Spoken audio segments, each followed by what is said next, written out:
Good evening, ladies and gentlemen. Tonight we put the movies aside, we put hockey aside, and we open up the Outtakes cameras to the world of music. The band is called Incendio.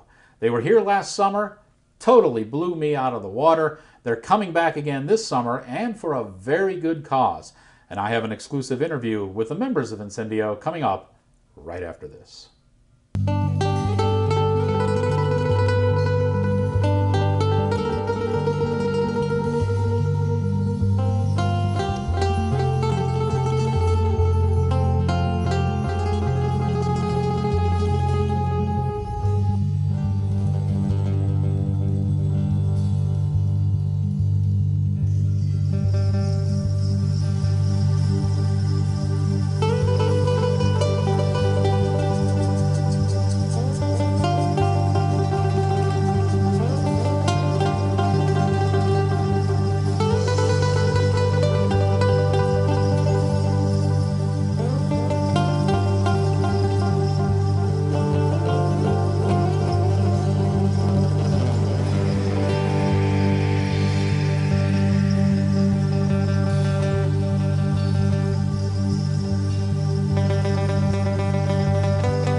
Thank you so much. All right, ladies and gentlemen, welcome to the show. Let me take the opportunity now to introduce you to the trio that is the core member of Incendio. First, on the left there is Lisa Carbet, and sitting in between is Jean-Pierre Durand, also known as JP, and sitting on the far right is Jim Stubblefield.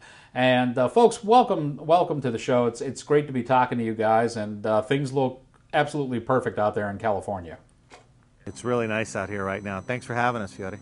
Yeah, thank you. Problem. Again, let me reiterate to you how this all came around.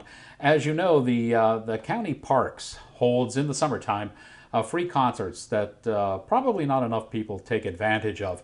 And last summer, I went to as many as I could, but there was one that just absolutely stood out, heads and shoulders above all the rest, and that was the concert that brought Incendio into Pittsburgh. These guys were just absolutely phenomenal. I brought my boys along to see the concert. They were absolutely astonished by the concert. We're still playing your CDs, guys, at home, especially during dinner time. I mean, it's just an unbelievable concert.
Since the band is located or kind of fronts itself in LA, it's not often that they come over to the East Coast. In fact, last summer was their very first visit to the Pittsburgh area.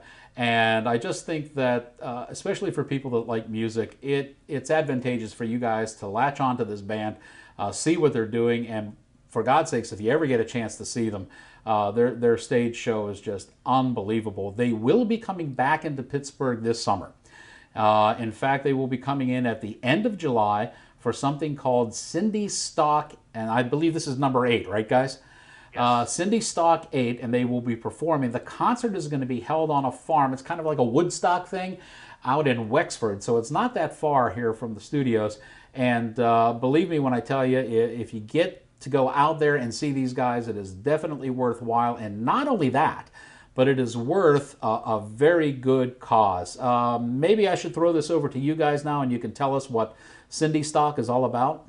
So, as you said, we played Pittsburgh last year, but we had met Cindy Bandula Yates at Folk Alliance earlier in Memphis, I think in 2010, and she really enjoyed the band. And so when we came out to Pittsburgh, she was already out there waiting, and it was kind of a nice reunion because we had a great time with her. And so she's running this event called Cindy Stock. This is the 8th year, where it's a cancer benefit. It's a cancer awareness concert. And it's just grown in stature and popularity in Pittsburgh and outlying areas for the last couple of years. And we knew we wanted to do something with her. And we thought, well, this could work out really well. And then playing, as you said, in South Park last year, sealed it. So we're just privileged to be part of it. Ellen Buckstill is going to play as well. There's going to be a number of acts, some local, some regional, and we're just really honored to be part of it for such a great cause. And this is a good deal. Cindy Stock, Cindy herself works with various agencies in the Pittsburgh area, including the UPMC network. And basically, one of the key functions of the fundraiser here is to gain monies for folks to have cancer screenings who maybe are on the lower side of income and the economy and what have you, and basically can't afford that type of thing. This way they can get preventative screenings and treatments, and it's certainly worthwhile. Last year, in Cindy Stock 7, if you will, $10,000 was raised and distributed to about 4 or 5 different Pittsburgh area health care centers where people could be taken care of and checked for cancer. So obviously we're looking forward to getting a little bit more than the 10K this year. We can boost that, and I'm telling you that for one low price, you get to go out to the farm. You are able to see all of the concerts for all of the people playing. Incendio is the main top act, and they are, I guess you guys are scheduled to go on about 8:30 or so, 8 o'clock, 8:30? Yeah, sometime that evening, maybe a little earlier. I think that maybe that's still being worked out. The thing is, you guys definitely want to get out to see these guys, and it also includes a free dinner. The one price you pay to get out there. So I mean, literally for one price, you can spend the entire day eating, drinking, and listening to some fantastic music, and it all goes to a good cause. And this is going to be Cindy Stock. You can check it out at cindystock.org. That's the website, www.cindystock.org. Or if you would like to talk to Cindy directly and find out a little bit more about Cindy Stock, I have her email here. It is Yates Cancer Fund. That's Yates, Y-A-T-E-S, Cancer Fund, all one word, at hotmail.com. You can give Cindy a call, let her know that you saw the show and that you're interested in supporting this worthwhile cause. It's the last Saturday of July, and you know, certainly everyone in this band has been touched by the specter of cancer in our families, with friends. You know, it's just one of those things that everybody, as you get older, you begin to experience it. And Cindy's really taken, you know, a negative experience in her life and turned it into something that so benefits that entire area of eastern Pennsylvania. So as I said, we're just really happy to be part of it and support her. She's become a good friend. Yeah, and it's a very good cause too.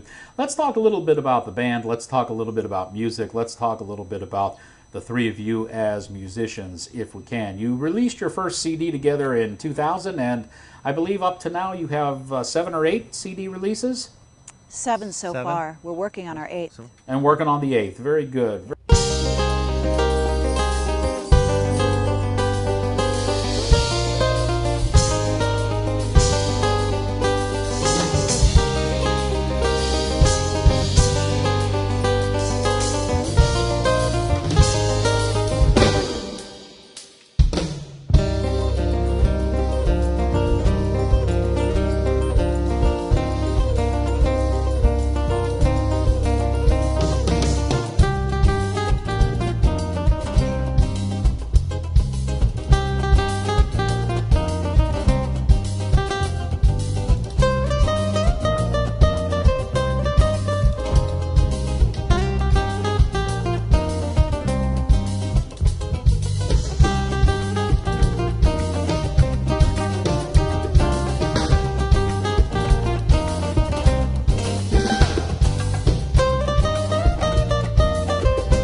Incendio. You guys have a quote on your website that says your music is always evolving. Tell us how you keep that music evolving and how you keep it moving forward.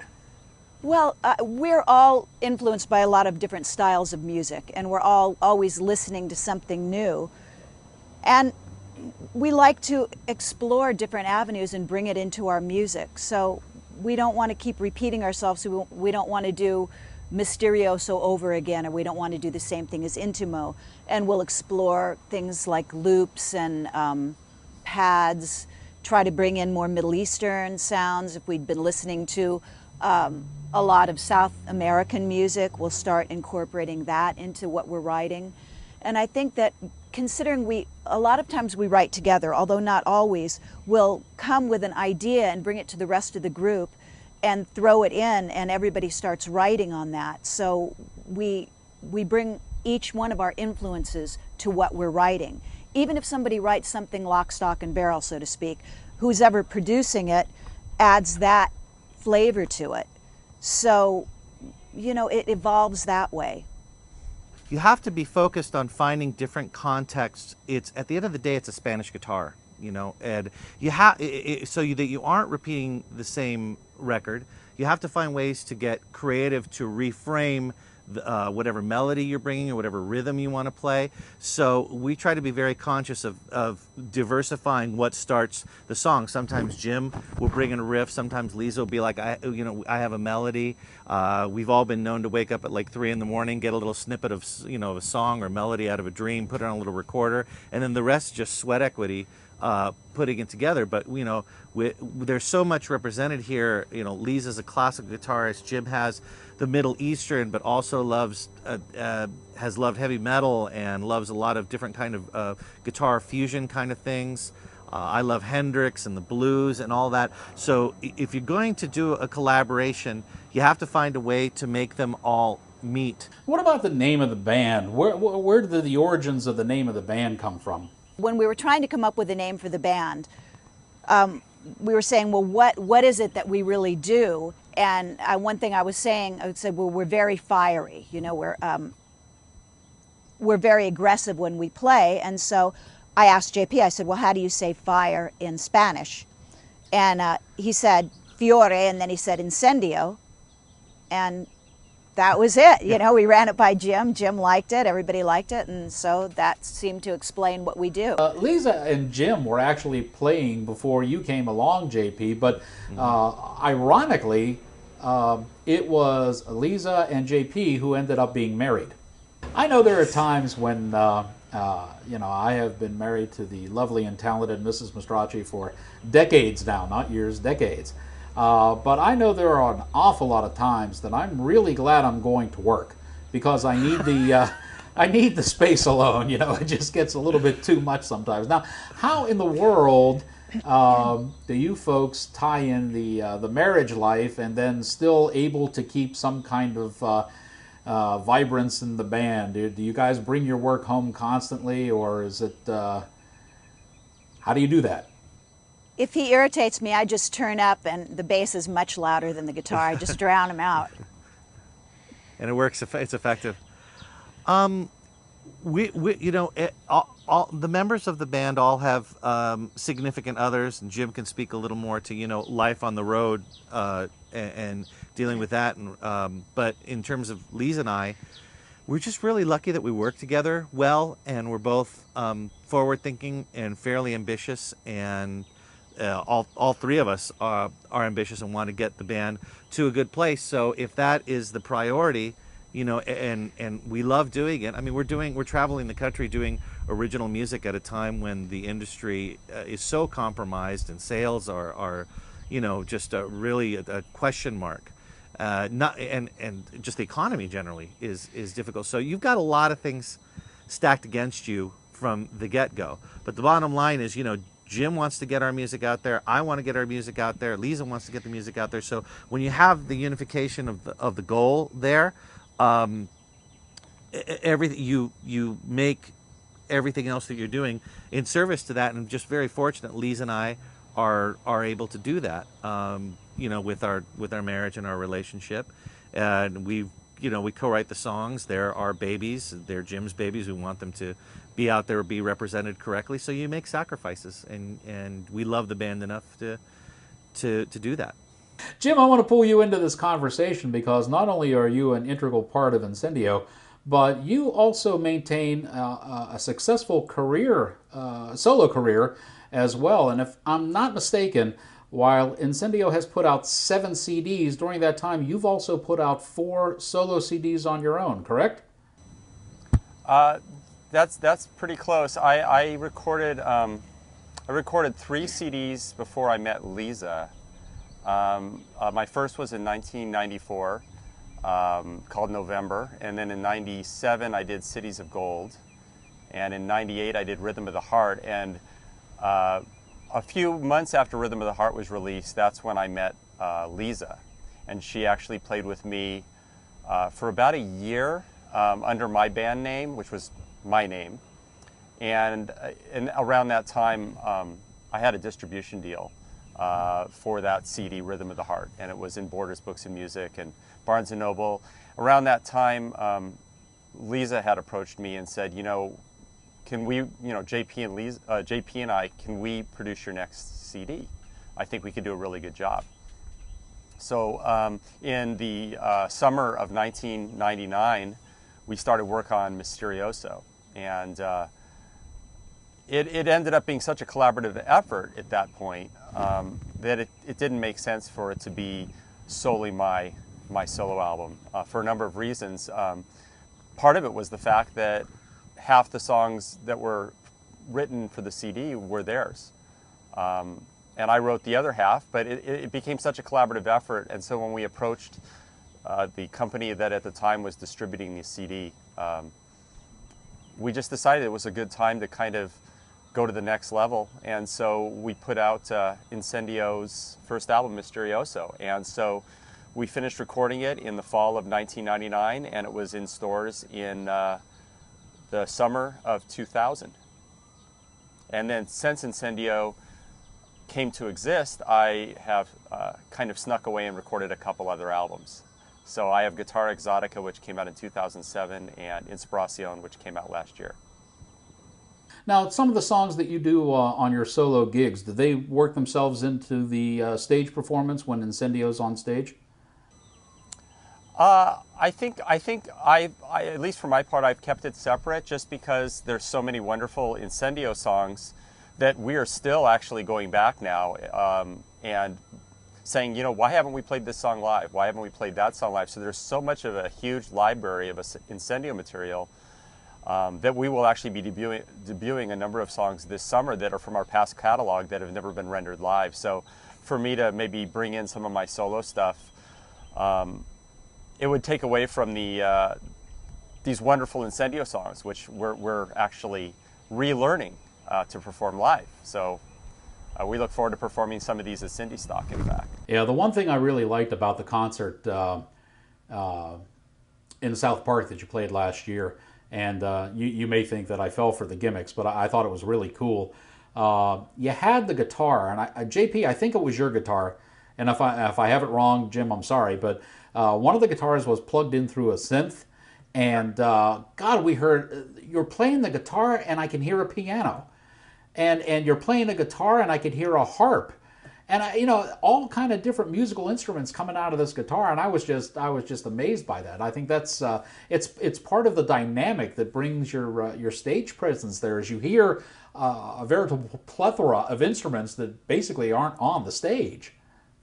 That was the idea, that you're going to be hearing, if we leave it this way, you're going to be hearing guitar for an hour and a half, hour 45 minutes, and that's great, and we enjoy that. But to diversify it a little bit, and just to have different voices in there, it definitely perks the crowd up. I don't think of it as a gimmick, really. I think of it more as there's just another voice and another tone to play that it kind of draws people in, because at first they're going, what's going on? But then hopefully they're regarding it as something that's that's happening musically. Jim was using it a little bit right at the beginning, and then he let me borrow his synth, and I started playing with it.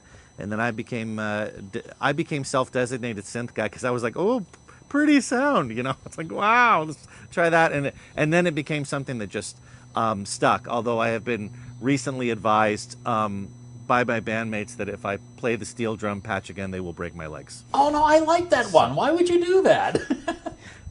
They don't think it's the Caribbean flavor is we need a better sound. Oh, I'm with JP on this. Keep the steel drum. I like it. It sounded good.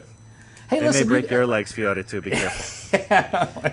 Some sounds are better than others Yes. on that. Well, okay, I'll give you that, but I like the steel drum sound. It sounded good.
The music industry itself has really changed, and you guys have weathered it kind of in an interesting fashion. I mean, back in the old days, it was you showed your demos around, and hopefully some record label, Atlantic Records or somebody, grabbed hold of you and you signed a contract with them and kind of went on your own.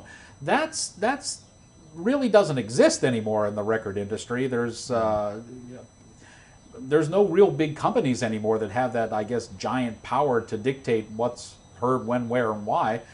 So you guys have really taken a different approach with this, haven't you? Why don't you go ahead and explain how you've, I guess, kind of reinvented, if you will, the whole record industry game?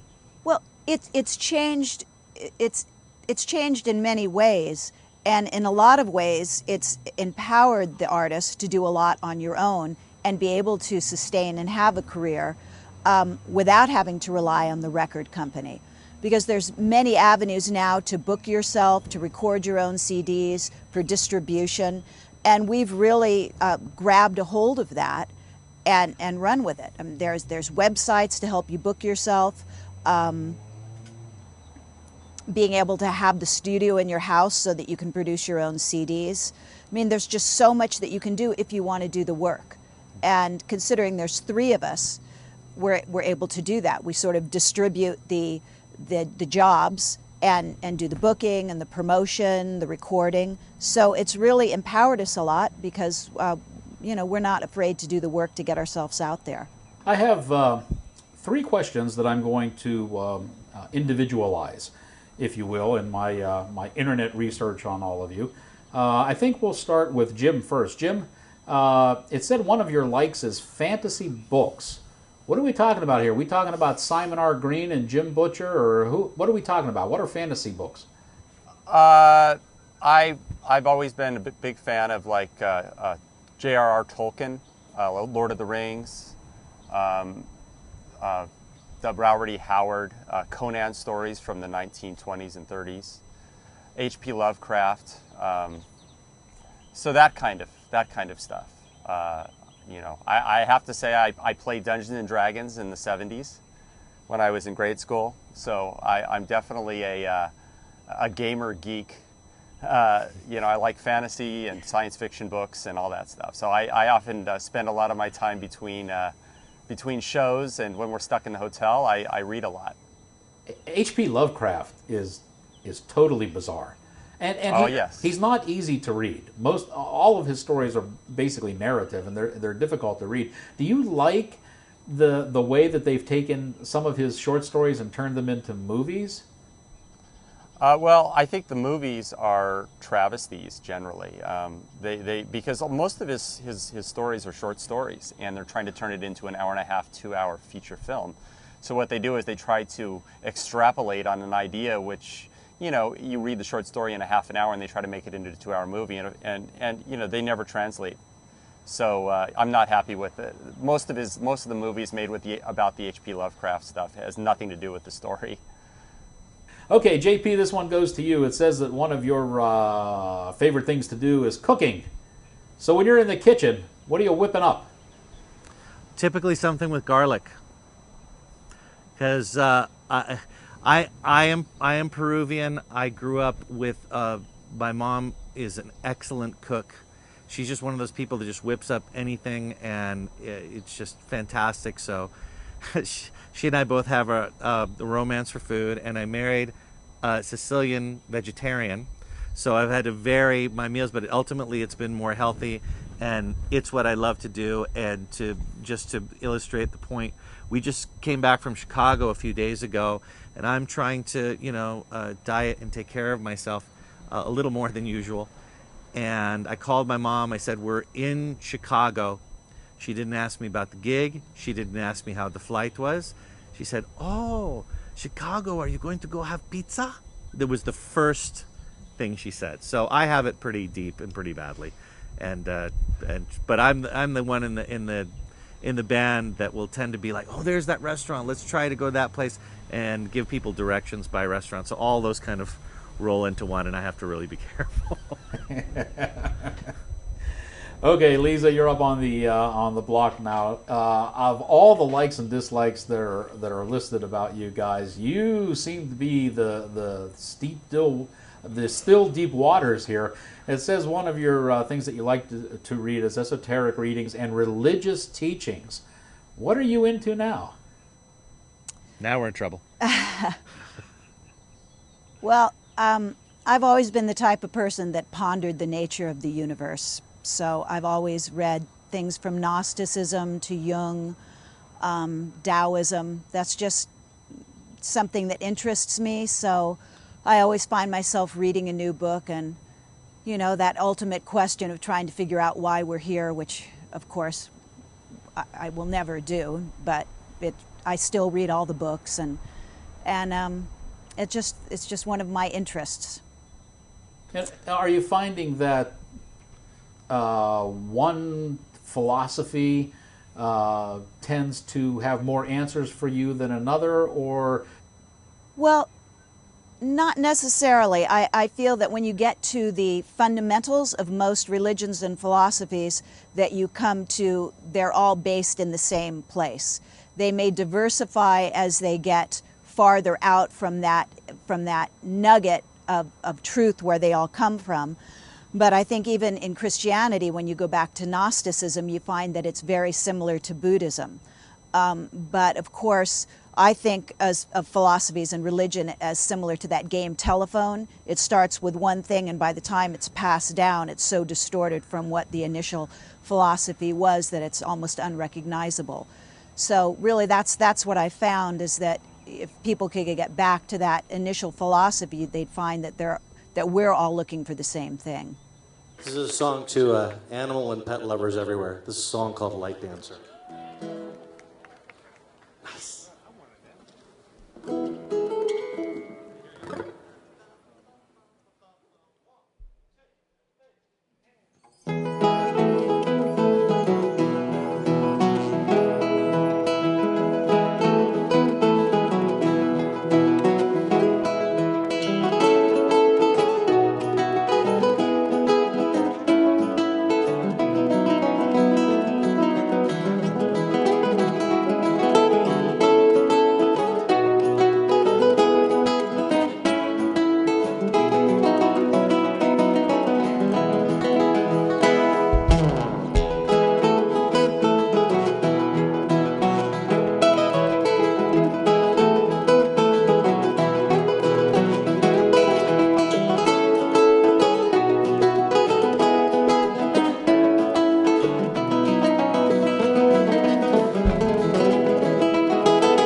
let's try to, if we can, wrap this all up here.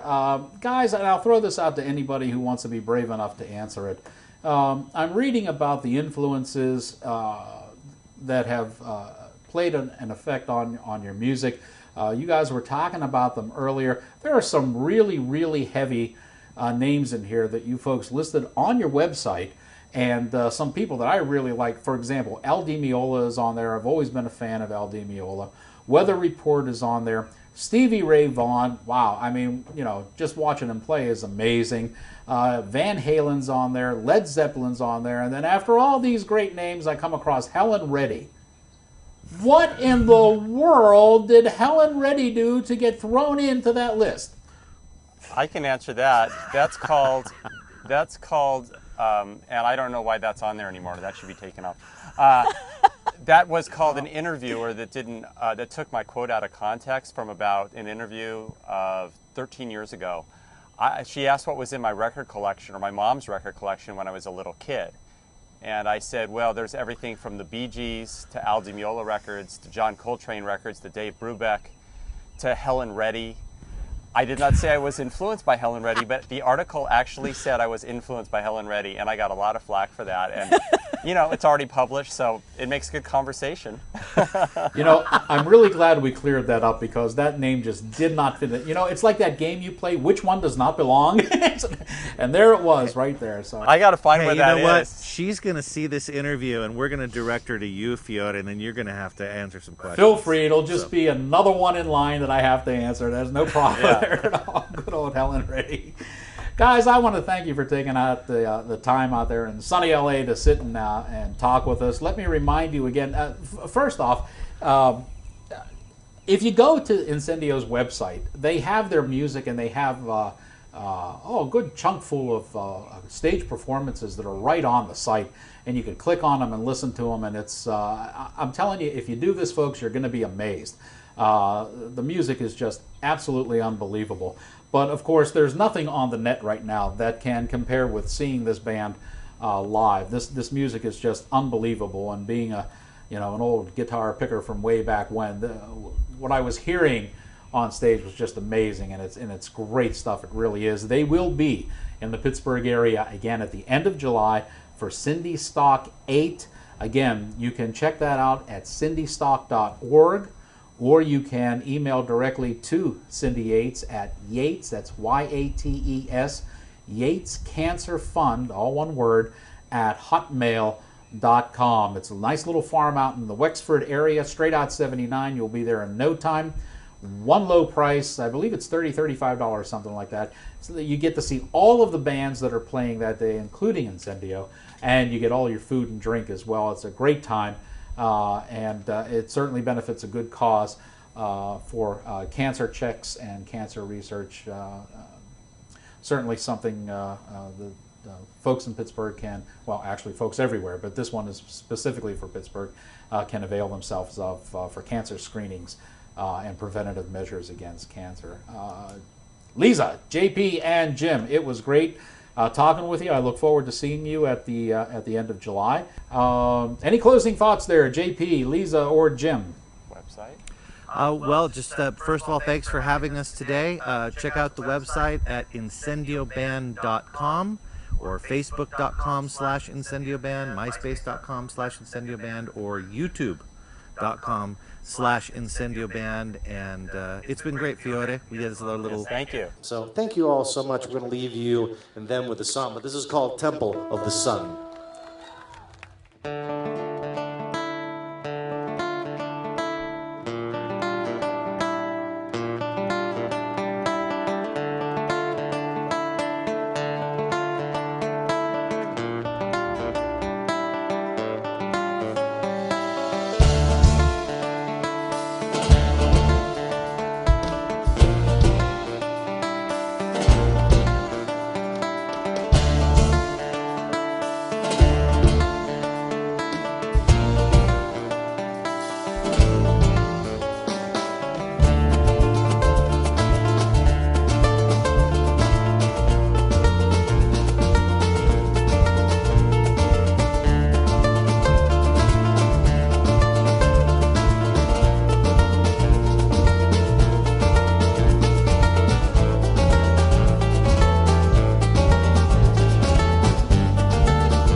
Thank you, Pasadena. Good night. Want to thank Lisa, JP, and Jim for stopping by our cameras today and talking with us on the program. They will be in the Wicksford area for Cindy Stock Saturday, July 30th. Make sure you go out there. I'm telling you, if you see this band, you are not going to be disappointed. If by any chance you're tied up on Saturday, July 30th, and the very next day you can make a short little trip, and they're playing in Harrisburg. Go onto their website and you can find out all the details for that there. Again, thanks to the members of Incendio for stopping by our cameras. Absolutely fantastic band. You will not be disappointed when you hear their music. Until next time, I'm Fiore. Good evening, everybody.